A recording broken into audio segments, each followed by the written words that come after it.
जय माता दी, ओम काल रात्रि। कैसे हम सब आशा है आप तो बच्चों के स्वस्थ होंगे माँ भगवती की कृपा से। सत्संग आरंभ करते हैं। सूरत और समाधि ब्रह्म वैवर्त पुराण की हमारी कथा चल रही है। दुर्गा सप्तशती सीरीज़ का डे 2 है और भगवती ने मंत्र दिया था। हमने पिछले श्रवण तो कर लिया था, लेकिन कथा सुनेंगे क्योंकि मेधा ऋषि ने कथा में मेन बात यही होती है कि गुरु के मुख से सुना कि गुरु ने क्या बताया, इनको क्या सिखाया। यह बहुत ज़रूरी है, इसलिए हमारी परंपरा में तो मेधा ऋषि हमारे गुरु हैं, क्योंकि हम शाक्त परंपरा से हैं और शाक्त परंपरा और श्री विद्या परंपरा में मेधा ऋषि गुरु हैं। मेधा ऋषि गुरु हैं। मेधा ऋषि हमारे गुरु हैं, तो हम लोग गुरुवर के मुख से सुनेंगे कि उन्होंने क्या कहा। ठीक है, क्या शिक्षा दी सूरत और समाधि को। तो क्योंकि दुर्गा सप्तशती जो आप लोग पढ़ते हैं उसमें तो एक बात है ही, लेकिन ब्रह्म वैवर्त पुराण में भी गुरुदेव ने कुछ कहा है। उसमें मेधा ऋषि ने क्या कहा है उसको हम लोग सुनते हैं। चलिए, श्री मेधस ने कहा, राजन निर्गुण परमात्मा, क्योंकि इन्होंने पूछा सूरत और समाधि ने कि ऐसा क्या है कि हमारा राजपाट खो गया, और यह तो ब्राह्मण जो समाधि था ये तो इतना अच्छा था, फिर भी इसको इसके घर वालों ने निकाल दिया। ऐसा क्या हो गया, क्यों निकाल दिया गया। ये तो दान पुण्य ही करता था, लेकिन घर वालों ने इसको निकाल दिया। फिर घर वाले भी बाद में पछताए। ऐसा क्या क्यों हो गया कि, और क्यों होता रहता है ऐसा। तो हमने पिछली बार चर्चा की थी कि ये भगवती है ना, खिलाड़ी भाई बहन दोनों खेला खेलते रहते हैं, अपनी मोहिनी शक्ति को ऐसे फैलाते हैं हर जगह। तो वही बात है, अब मेधस ऋषि समझा रहे हैं, राजन ये मोहिनी शक्ति ऐसा खेल खेलती है, खेलती क्यों है, कारण क्या है, पहले तो ये समझो। तो कहते हैं, श्री मेधवाच करोति माया छंदम विष्णु माया दुरतया निर्गुणस्य च कृष्णस्य त्रिगुणा विश्व माया। ये बात गीता में भगवान कहते हैं कि मैं जो कुछ भी करता हूँ अपनी त्रिगुणात्मिका माया की मदद से करता हूँ, ये है तो उसकी वजह से मैं हूँ। और यही बात ऋषि कह रहे हैं, देखो करोति माया छंदम विष्णु माया दुरतया, जो ये माया है ये त्रिगुणमय विष्णु माया है, यही निर्गुण परमात्मा श्री कृष्ण की इच्छा से विश्व पर अपने माया से अच्छन कर देती है।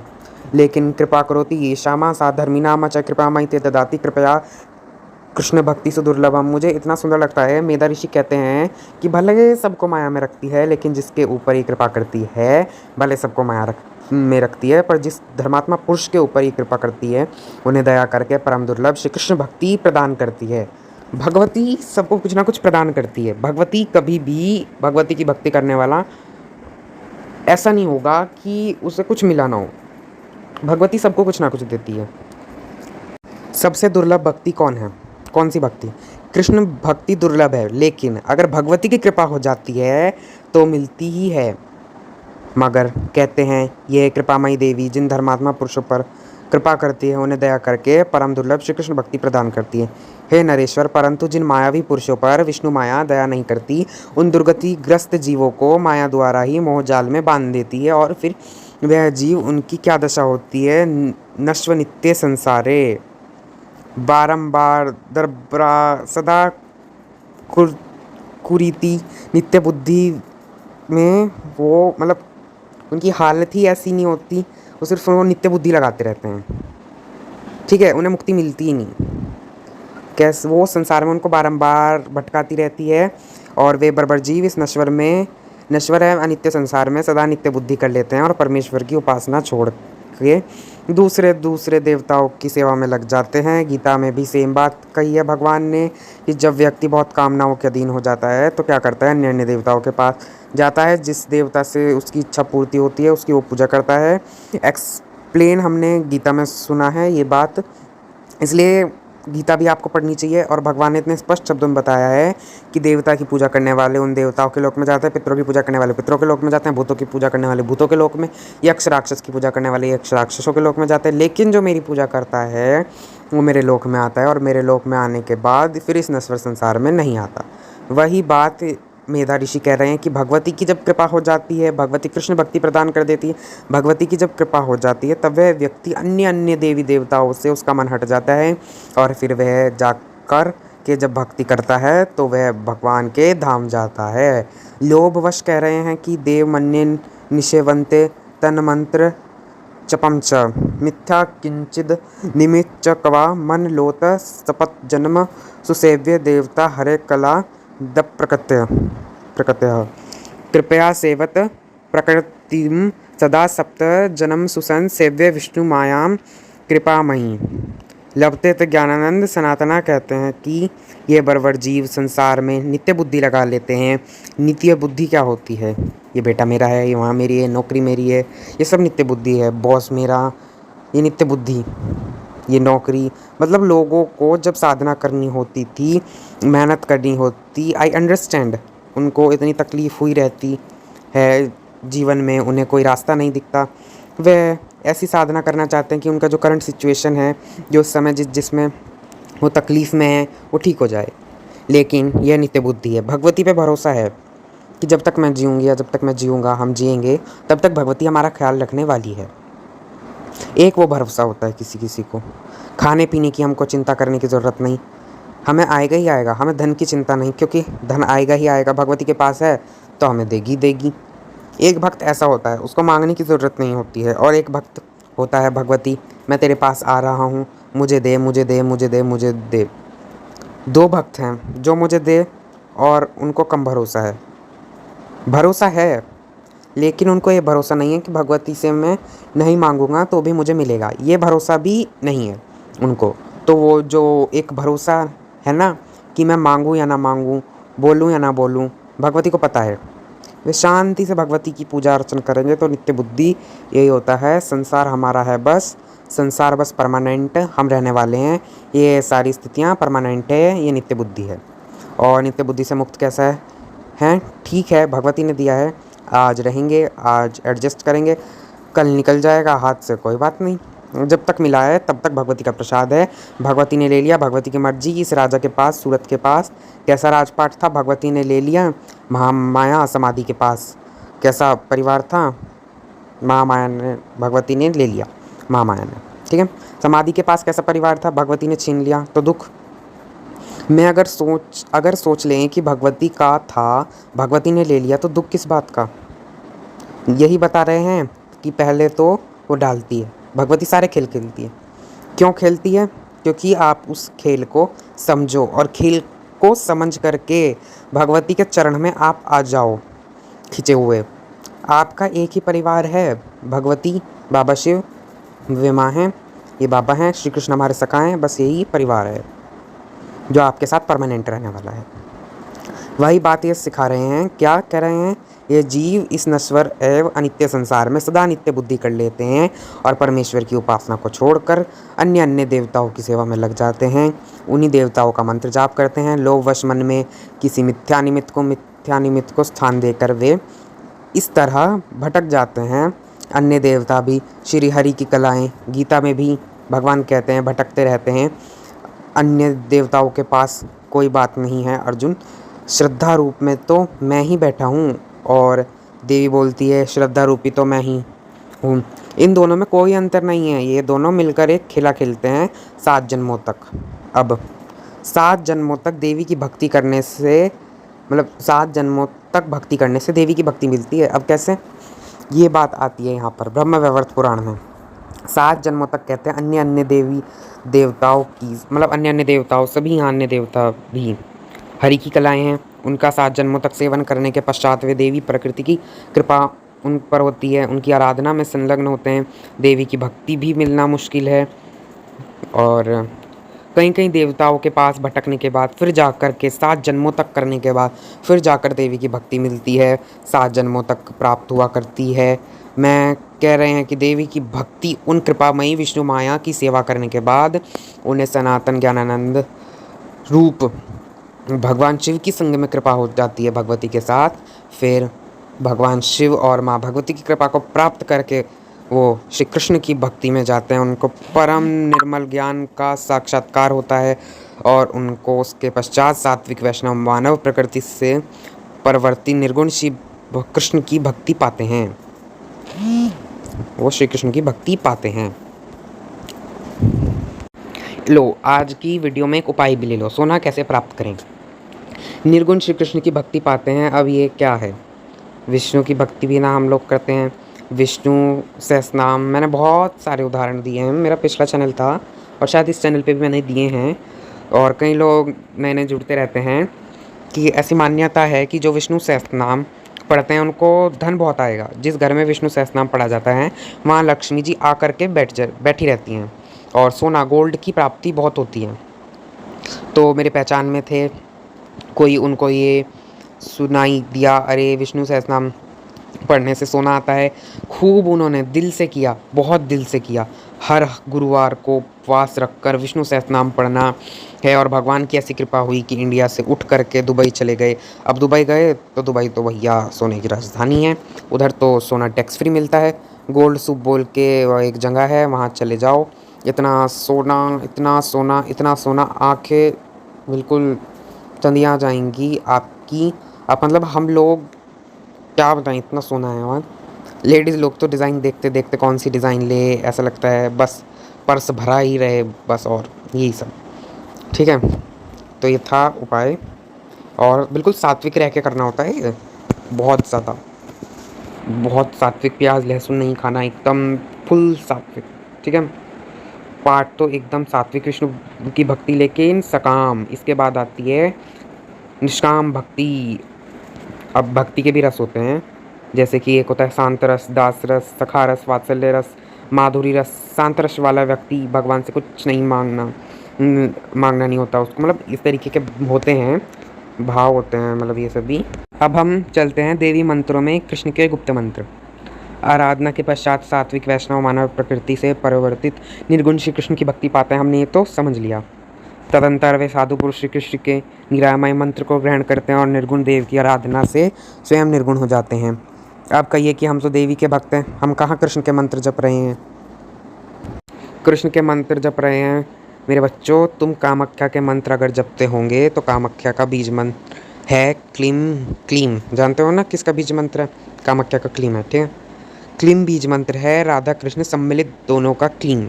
शिव शक्ति दोनों का। तुम्हें लगता है कामाख्या का तुम प्यार से बोले जा रहे हो, क्लीम कामाख्या, जय कामाख्या, जय दुर्गे माँ, जय दुर्गे, क्लीम कामाख्या, जय कामाख्या, जय काली माँ, जय काली। मैं बता रहा हूँ, उसमें है क्लीम। क्लीम के अंदर क्लीम यानी कृष्ण। और ये मंत्र नहीं था पहले, ये मतलब मेरे को बस अच्छा लगता है, मैं यही गाता रहता हूँ। एक मंत्र नहीं है माँ का, पर हाँ जो माँ का बीज है वो क्लीम है। क्लीम के अंदर यानी कृष्ण, क्लीम यानी कृष्ण। और तुमने क्लीम बोलते ही राधा कृष्ण जय कामाख्या, राधा कृष्ण जय कामाख्या, जय दुर्गे माँ, जय दुर्गे, तुम बोल समझ में आई। तुम बाला मंत्र जपते हो, बाला मंत्र पता होगा, बाला नवाण मंत्र जपते हो, दुर्गा सप्तशती में जहाँ तहाँ तुमने जपा है इस बीज मंत्र को। बोलो जपा है, नहीं जपा, नवाण मंत्र में भी आता है, ये आता है ना, ओम ऐं ग्रीं क्लीं। क्लीम भी बोलते हैं कुछ, क्लीम भी बोलते हैं। ठीक है, यह कृष्ण का मंत्र है। गोपाल आपने उपनिषद में इस मंत्र को ब्रह्मा जी ने दिया है। अष्टादश भगवान का मंत्र है, और 18 लेटर गोपाल मंत्र उसको कहते हैं, और उसका बीज मंत्र क्लीम है। क्लीम से संसार की उत्पत्ति होती है। हम उसको शिव शक्ति भी देखते हैं। शिव और कृष्ण में कोई भेद नहीं है, हरिहर तत्व में भेद नहीं। विष्णु सहस्त्रनाम पढ़ने वालों ने पहले सारे नाम तुम पढ़ लो, उसमें केवल भगवान शिव का नाम है।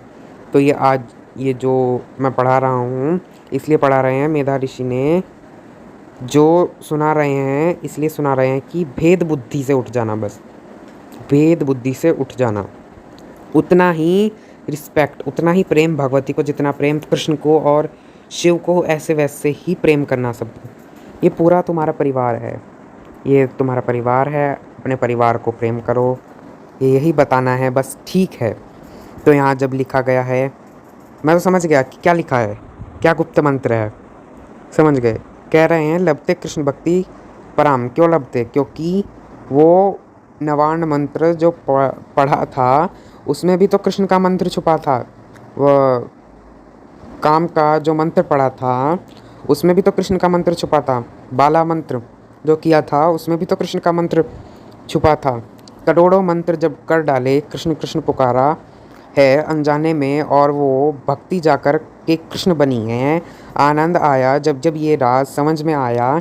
भगवती और कृष्ण में कोई अंतर नहीं है, मेरे बाबा और शिव में कोई अंतर नहीं है।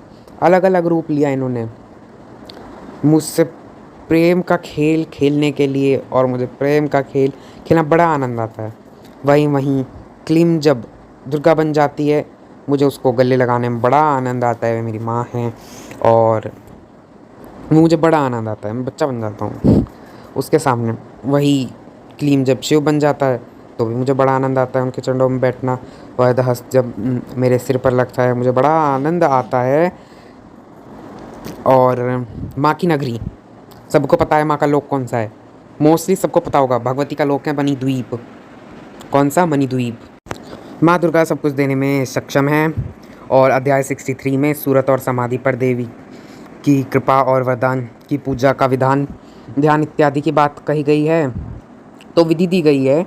हे नारद जी ने मेधा ऋषि से पूछा। अब ये जो शुरुआत मेधा ऋषि से नहीं, नारद और नारायण का संवाद चल रहा है। नारद जी ने पूछा कि वेद वेद में श्रेष्ठ महाभाग्य, अब आप कृपया यह बताइए कि राजा ने किस प्रकार से प्रकृति का सेवन किया था। समाधि नामक वैश्य ने किस प्रकार से प्रकृति का उपदेश पा करके निर्गुण एवं निष्काम परमात्मा श्री कृष्ण को प्राप्त किया था। उनकी पूजा का विधान, ध्यान, मंत्र, स्तोत्र, कवच क्या हैं। ये सारी बात जो दे रहे हैं वे दुर्गा सप्तशती में आती हैं, जिनका उपदेश महामुनि ने राजा को दिया, सूरत को दिया था। समाधि वैश्य को देवी प्रकृति ने कौन सा उत्तम ज्ञान दिया, किस उपाय से उन दोनों को सहसा प्रकृति देवी का साक्षात्कार हुआ। वैश्य ने ज्ञान पाकर किस दुर्लभ पद को प्राप्त किया अथवा राजा की क्या गति हुई, इसको मैं सुनना चाहता हूँ। अब भगवान नारायण कह रहे हैं नारद जी से। उन्हें राजा सूरत और समाधि ने मेधस ऋषि से देवी का मंत्र स्तोत्र कवच तथा उसकी पुरुष चरण की विधि प्राप्त करके पुष्कर तीर्थ में घटना पूरी पुष्कर तीर्थ में घटी है। पुष्कर तीर्थ में जाकर के मंत्र जाप आरंभ किया। 1 वर्ष तक त्रिकाल स्नान करके देवी की आराधना में लगे रहे। फिर दोनों शुद्ध हो गए। वहीं उन्हें मूल प्रकृति ईश्वरी के साक्षात दर्शन हुए। देवी ने राजाओं को राज्य प्राप्ति का वर भी दिया। भविष्य में मनु के पद और मनोवांछित सुख की प्राप्ति के लिए आश्वास दिया। परमात्मा श्री कृष्ण ने भगवान शंकर को जो पूर्व काल में ज्ञान दिया था, वही परम दुर्लभ गुण ज्ञान देवी ने वैश्य को दिया।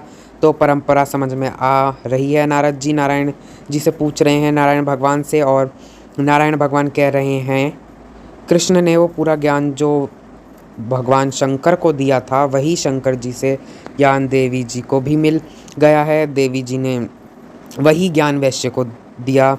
ये लोग आपस में मेरी भगत हैं। इनकी कृपामयी देवी उपवास से अत्यंत मतलब जो समाधि नामक वैश्य था, देवी की कृपा से वो कलेश हुए कि उसके घर वालों ने निकाल दिया, फिर उनको मोक्ष की तरफ भेजा। वो देवी की कृपा ही थी। और वैश्य को द्वेष तथा श्वास देखकर उस वैश्य मतलब जो वैश्य था, जो समाधि नामक वैश्य था, वो मृत अवस्था में पहुंच गया। देखकर देवी ने उसे गोद में उठा लिया और माँ ने गोद में उठाया और माँ कहने लगी बेटा होश में आओ। और फिर उसको चेतना दी भगवती ने। और चेतना पाके जब वैश्य होश में आया तो उसने माँ को देखा, प्रकृति माँ को देखा और रोने लगा। अत्यंत कृपामयी माँ उस पर प्रसन्न हुई और माँ ने कहा बेटा किस वस्तु की इच्छा कर रहे हो, मांगो, मैं तुम्हें अब। माँ देखो, माँ भी खेल रही है, अभी भी कहती है मांगो, मैं तुम्हें जो मांगोगे वो दूंगी।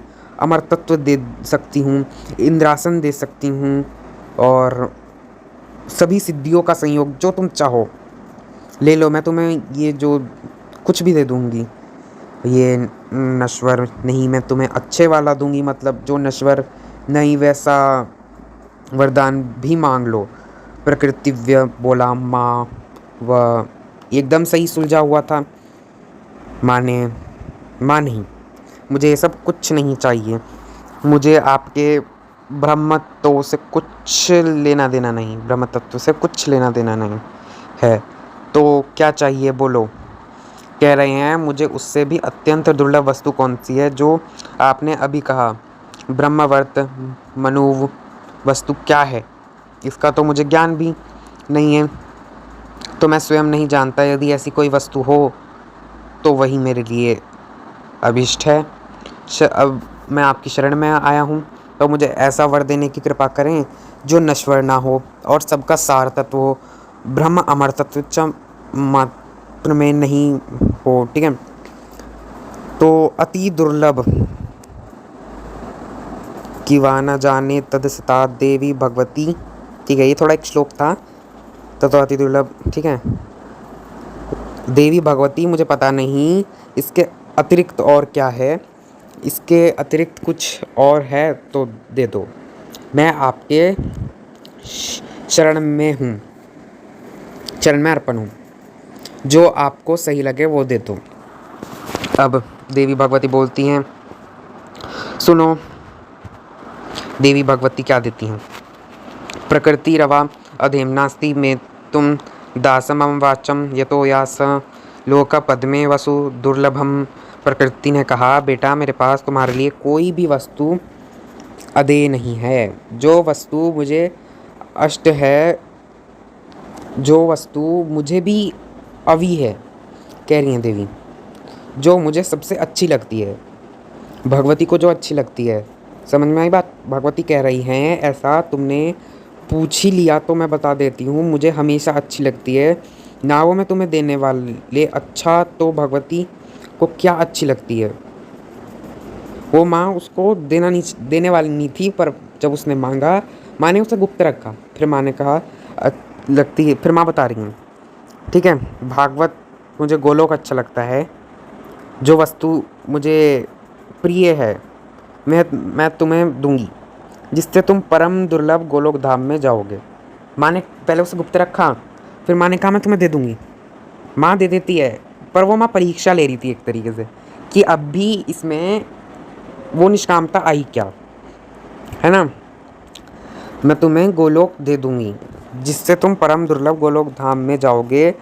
महाभागवत जो देवर्षि हो के लिए अत्यंत दुर्लभ है, वे सबका शतभूत ग्रह करो और श्रीहरि के धाम जाओ। यह सबसे दुर्लभ है, गोलोक में प्राप्ति ये सबसे दुर्लभ है। भगवती कहती है, सर्वशारण्य जन्म सुर से दुर्लभ, देवताओं को भी दुर्लभ है, ऋषियों को भी दुर्लभ है। तगता महाभागव में तुम्हें, और वो भगवती तुम्हें दे रही है। ठीक है, भगवती उन्हें दे रही हैं। और फिर तुमको मैं हरि की पदवी, हरि का धाम, हरि के धाम में निवास, ये तुम्हें दे रही हूँ। जब पढ़ी तो समझ में आता है कि इतना प्रेम हुआ गोलोक से। अब भगवती देर ज्ञान विवेचना शक्ति की, जिससे ये मोक्ष हो जाता है, इसका तो क्या कह रही हैं। स्मरणम वदनम ध्यानम अर्चनम च गुणा गुण कीर्तनम श्रवणम भावनम सेवा कृष्ण सर्व निवेदनम तदेव वैष्णवास्त्र नवधा भक्ति। नवधा भक्ति क्या है? क्या है नवधा भक्ति के लक्षण? लक्षणम जन्म मृत्यु जरा व्याधि मता खंडनम। जन्म मृत्यु जरा व्याधि मताम खंडन कह रहे हैं कि देखो मैं तुम्हें ज्ञान प्रदान कर रही हूँ। क्या ज्ञान? नवधा भक्ति का ज्ञान। यह विवेचना शक्ति नवधा भक्ति जाग जाए। नवधा भक्ति क्या है? हमने सीखा है भागवत गीता में, स्मरणम, वही देवी कह रही हैं, स्मरणम भगवान को हमेशा याद करो, भगवान को हमेशा याद करो, बिना भेदभाव का, बिना भेदभाव के याद करो। कभी आपको अगर देवी की याद आ रही हो और भगवान श्री कृष्ण आ जाएं, तो उनको आई लव यू बोलो। और कृष्ण की याद आ रही है और भगवती महामाया प्रकट हो रही है, आई लव यू बोलो, आई लव यू माँ, आई लव यू। और उसको बोलो सखा I love you, Krishna ji जब प्रकट हो रहे हैं, हो जाएंगे। ठीक है ना। स्मरणम वंदनम नमस्कार करो। ठीक है, भाई बहन और शिव जी को साथ में स्मरणम वदनम ध्यानम, मतलब ध्यान करो, और ध्यान निरंतर बना भी रहना चाहिए, वो किसी भी रूप में बना रहे। उनकी अर्चना करो। गुण कीर्तनम, उनके गुणों का कीर्तन करो। श्रवण, जहाँ मिले सुनो। भावना, उनकी भावना करो। ये नवदा भक्ति के लक्षण हैं और ये तुम्हें प्रदान कर रही हूँ। नवदा भक्ति तुम्हें मैं प्रदान कर रही हूँ। ये भक्ति कैसी होती है? कहते हैं ये भक्ति जन्म मृत्यु जरा व्याधि और यम यातना का नाश करने वाली, तो मोक्ष की कल्पना है। मोक्ष चाहते हो तो यह है नवदा भक्ति तुम करो। आगे कहती हैं जिनके अंदर ये भक्ति नहीं है, जो नवदा भक्ति से विहीन है, अधम एवं पापी हैं, उन लोगों की तो आयु सदैव सूर्य हरते रहते हैं। लेकिन जो भक्त हैं और भगवान में जिनका चित्त लगा हुआ है, ऐसे वैष्णव चिरंजीवी जीवन मुक्त निष्पाप तथा जन्म आदि से इन विकारों से वे रहित होते हैं। और जब कह रहे हैं और अब कह रही हैं सुन लो। बात कहती हैं शिव शेष यानी आदि शेष धर्म, यमराज, ब्रह्मा, विष्णु, महान विराट, सनत कुमार, कपिल, सनकश्व, सनंदु, पंच सको, दक्ष, नारद, सनातन, भृगु, मरीच, दुर्वासा, कश्यप, पुलो, अंग्रम, अंगिरा, मेधावी, लोमस, शुक्र, वशिष्ठ, कर्तूरेव, बृहस्पति, कृदम, शक्ति, रात्रि, पराशर, मार्कंडे, देवी के सबसे बड़े भक्त मार्कंडे पुराण वाले, उनका नाम लिया देवी ने, मार्कंडे, बलि, प्रहलाद, गणेश्वर, गणेश जी का अपार, नाड़ी, जंग, वायु, नर नारायण, कुर्म, इंद्र, दिनो, विभीषण, नवदा भक्ति युक्त, ये सब के सब नवदा भक्ति युक्त जिनके मैंने नाम लिए हैं। शुरू कहाँ से किया? शिव जी से शुरू किया, जिनको हम मानते हैं नवदा भक्ति युक्ता कृष्ण से परमात्मा। ये सब भी कृष्ण की भक्ति करते हैं। ऐसे ही नवदा भक्ति के रूप में ते महान तो धर्मिष्ठा, भक्त, नाम, प्रवस्था, और ये लोग इतने महान हैं, ये भक्तों में प्रवर हैं। इतने सारे भक्तों का इन्होंने नाम लिया, और ये इतना नाम लिया, सनत कुमार इत्यादि, ये सब शिव विद्या गुरु परंपरा के गुरु हैं।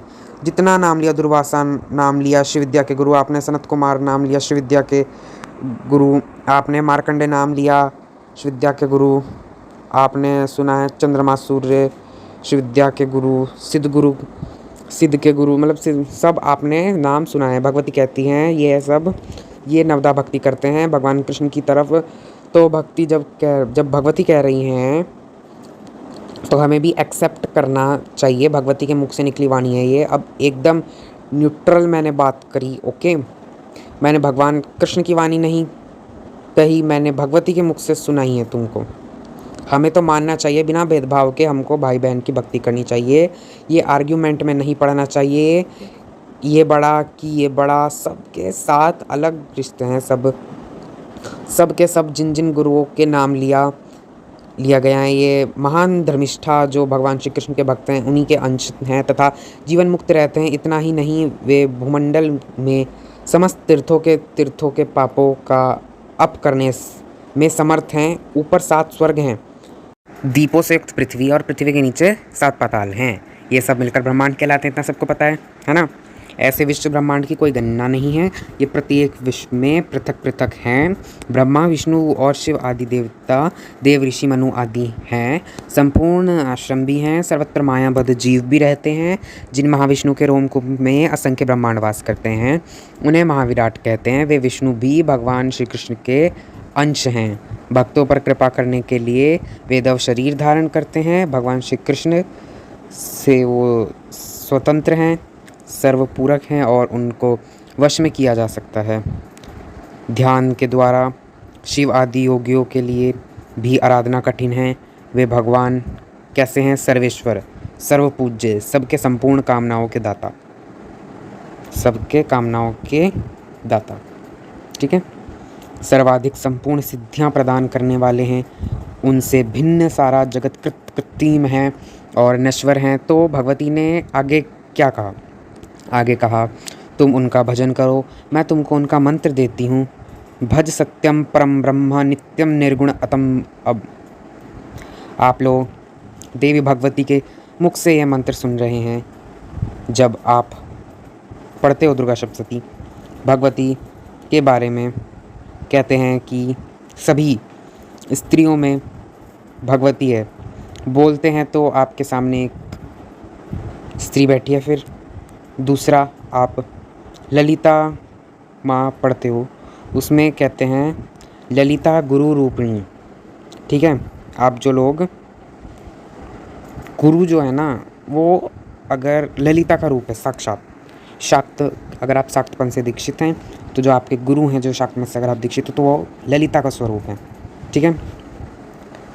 और मैं आपके सामने आपको ये पाठ कर रहा हूँ और भगवती ये मंत्र आपको दे रही है। आज ऐसा संयोग बना है, जो लोग सुन रहे हैं उनके भाग्य खुले हैं। ये भगवती की मुख की वाणी उन्हें आज सुननी है, क्योंकि ये रहस्यमय थी, ये आज तक कभी खुली नहीं थी।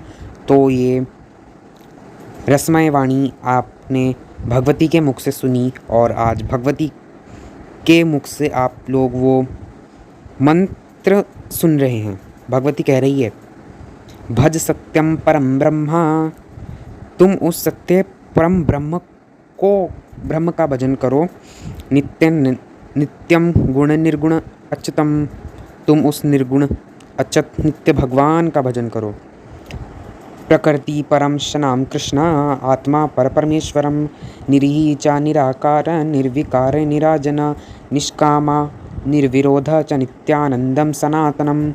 स्वेच्छामयम सर्व रूपम भक्ता अनुविग्रहम। अब कह रही हैं भगवती कहती है बेटा, यह परमात्मा श्री कृष्ण की नवदा भक्ति से वे परात्पर शुद्ध परिपूर्ण एवं जो परात्पर शुद्ध परिपूर्णम एवं शिवपूरक हैं। तुम सुखपूर्वक उन भगवान की शरण लो। कृष्ण कृष्ण ये दो अक्षरों का मंत्र श्री कृष्णदास प्रदान करने वाला है, श्री कृष्णदास से प्रदान करने वाला है। तुम इसे ग्रहण करो और दुष्कर सिद्धि की प्राप्ति कराने वाला पुष्कर तीर्थ में जाकर इस मंत्र का, कौन से मंत्र का? कृष्ण, केवल कृष्ण मंत्र दिया, ओनली कृष्ण मंत्र का 10 लाख जाप करो। 10 लाख के जप से ही तुम्हारे लिए यह मंत्र सिद्ध हो जाएगा। ऐसा कहकर के भगवती प्रकृति वहाँ से अंतर्ध्यान हो गई। मुने उन्हें भक्ति भाव से नमस्कार करके समाधि वैश्य पुष्कर तीर्थ में चला गया। पुष्कर में दुष्कर तप किया और उसने भगवान परमेश्वर श्री कृष्ण की प्राप्ति की। भगवती प्रकृति के प्रसाद से वह श्री कृष्ण का दास हो गया।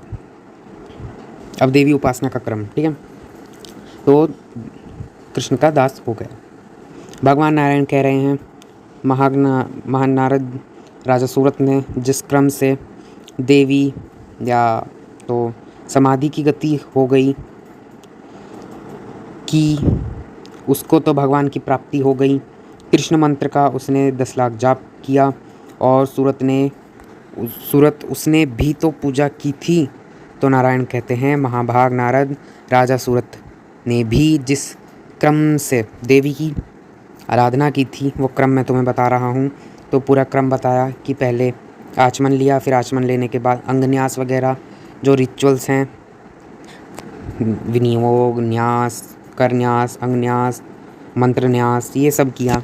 फिर प्राणायाम किया, फिर शयन शोधन के अनंतर देवी का ध्यान किया, फिर मिट्टी की प्रतिमा में उनका आवाहन किया, फिर भक्ति भाव से न्यास वगैरह करके प्राणायाम वगैरह किया। उसके बाद मिट्टी की प्रतिमा में उनका आवाहन किया, फिर भक्ति भाव से ध्यान प्रेम पूर्वक उनका पूजन किया। देवी के दाहिने भाग में लक्ष्मी की स्थापना की, पूजा की और फिर कलश पर गणेश, सूर्य, अग्नि, विष्णु, शिव और पार्वती इन 6 देवताओं का आवाहन करके राजा ने विधि पूर्वक भक्ति से पूजन किया। अब ये पूजन बता रहे हैं। देखो, सुन लो बात कि भले सूरत देवी भगवती की पूजन कर रहे हैं, लेकिन जब वो प्रतिमा बना रहे हैं तो प्रतिमा बना करके वहाँ किस किस का आवाहन कर रहे हैं? सूर्य का, अग्नि का, विष्णु का, शिव का, पार्वती का, इन 6 देवताओं का आवाहन किया, इनकी भी पूजा की। और फिर कहते हैं, नारायण भगवान प्रत्येक विद्वान पुरुष को चाहिए कि वह पूर्वोत्तनासन का रीति से ध्यान करे। फिर सामवेद में इत्यादि में जो जो ध्यान दिया गया है वो ध्यान करे, जो हमारे बुक्स में आ जाती है, रात्रि सूक्त वगैरह सब आती हैं ना, वो सब, और उनकी वंदना करें। वे वैष्णवी भक्ति सभी को विष्णु भक्ति देने वाली है, ये सब उनका ही स्वरूप है। वे सबकी ईश्वरी आधारभूता हैं, उनकी इस प्रकार से साधना करनी चाहिए। वे सगुणा है, निर्गुणा है, महाविष्णु की वे जननी हैं। श्री कृष्ण के ये पर सुंदर बात कहते हैं कि वो देवी कैसी है। वो श्री कृष्ण के आधे अंग से प्रकट हुई है। यहाँ ये बात कही गई है कि वे श्री कृष्ण के आधे अंग से प्रकट हुई हैं। कृष्ण प्रिया, कृष्ण शक्ति एवं कृष्ण बुद्धि की अधिष्ठात्री देवी हैं। श्री कृष्ण ने उनकी अब और एक बात कहते हैं, श्री कृष्ण ने उनकी स्तुति पूजा और वंदना की है। वे कृपामयी हैं, उनकी अंग कांति तपाए हुए स्वर्ण के समान है। उनकी प्रभा करोड़ों सूर्य की दीप्ति को भी लज्ज करती है। उनके प्रसन्न मुख पर मंद मंद हास्य की छटा छाई है। वे भक्तों पर अनुग्रह करने के लिए हमेशा व्याकुल हैं। वे 100 भुजाओं से युक्त हैं और महादुर्गति का नाश करने वाली हैं। त्रिनेत्रधारी महादेव जी की भी वो प्रिय हैं। उनकी प्रिया हैं, वे साध्वी हैं, त्रिगुणमय एवं त्रिलोचना हैं। त्रिलोचन शिव प्राण रूपा हैं, तो कृष्ण की भी अर्धांगिनी है, अर्धांगिनी है। ठीक है, श्री कृष्ण की भी अर्धांगिनी है, भगवान की प्राण रूपा हैं। शिव जी की उनसे मस्तक पर विशुद्ध अर्धचंद्र का मुकुट है। वे मालती के पुष्प मालाओं से अलंकृत केश पाश धारण करती हैं। उनका मुख सुंदर है एवं गोलाकार है। वे भगवान शिव के मन को मोहने वाली हैं। अब श्री कृष्ण की एक बात मैं आपको समझा दूँ, वो भगवान शिव की भी प्रिया हैं और श्री कृष्ण की भी अर्धांगिनी हैं। श्री कृष्ण की राधा रूप में माँ भगवती श्री कृष्ण की अर्धांगिनी हैं। विशुद्ध अर्धचंद्र का मुकुट है। वे मालती के पुष्प मालाओं से अलंकृत केश पाश धारण करती हैं। उनका मुख सुंदर है, गोलाकार है। वे भगवान शिव के मन को मोहने वाली हैं। ये बड़ी सुंदर हैं, रत्नों के कुंडल को धारण करती हैं। नासिका बड़ी सुंदर है, उसमें गजमुक्ता है और कानों में बहुसंख्य बहुमूल्य आभूषण है। मोतियों की लड़ियाँ उन्होंने धारण की है और दंत पंक्ति भी उनकी बिल्कुल मोतियों जैसी है। वे अत्यंत प्रसन्न एवं परम मंगला हैं और विचित्र पत्र रचनाओं से उनके कपड़ों पर रचनाएं की गई हैं। उन्होंने कंगन पहने और सुंदर लाल रंग के वस्त्र पहने और सुंदर से रत्नम सिंहासन पर विराजमान हैं। पैरों में नुपुर है, मंज बहुत सुंदर उंगलियों में सारी अंगूठियां हैं और केश बड़े सुंदर हैं। विभिन्न पुष्प लगाए गए हैं, ऐसी वे सुंदर हैं। योग्य सिद्धियों में वो बड़ी चढ़ी हैं। योग विधाता भी सृष्टि करने व तथा विधाता जो ब्रह्मा जी की भी वो माता हैं। लोगों का कल्याण करने वाली हैं। शरद काल की पूर्णिमा में चंद्र के चंद्रमा की जो कांति होती है, बिल्कुल वैसी ही उनका सुंदर मुख है। वे अत्यंत मनोहारी हैं। इस प्रकार से भगवती का ध्यान करना चाहिए। आगे ध्यान बहुत लंबा चौड़ा दिया है। हिरण आगे कहते हैं, हिरण्यकशी के वध काल में यह नरसिंह रूपी नरसिंह की ये शक्ति हैं। कहते हैं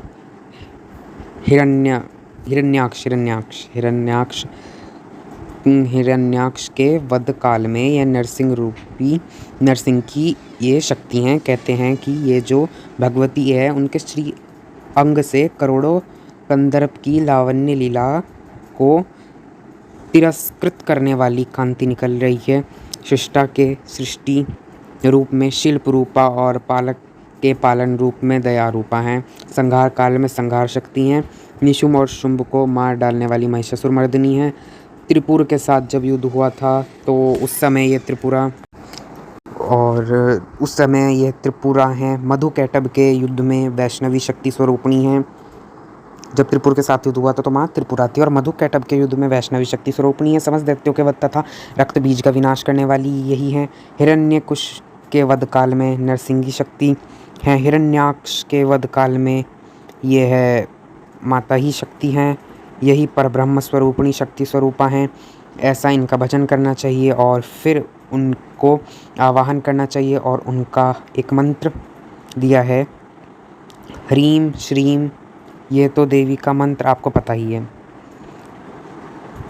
पर एक मंत्र दिया है, क्लीम ओम ह्रीम श्रीम क्लीम दुर्गाय स्वाहा। ओम ह्रीम श्रीम क्लीम दुर्गाय स्वाहा। ये मंत्र ब्रह्म पुराण में दुर्गा देवी का मंत्र मिला है। इसका तुमको जाप करना चाहिए और प्रतिमा को फिर उसके बाद प्राण प्रतिष्ठा की पूरी विधि बताई है।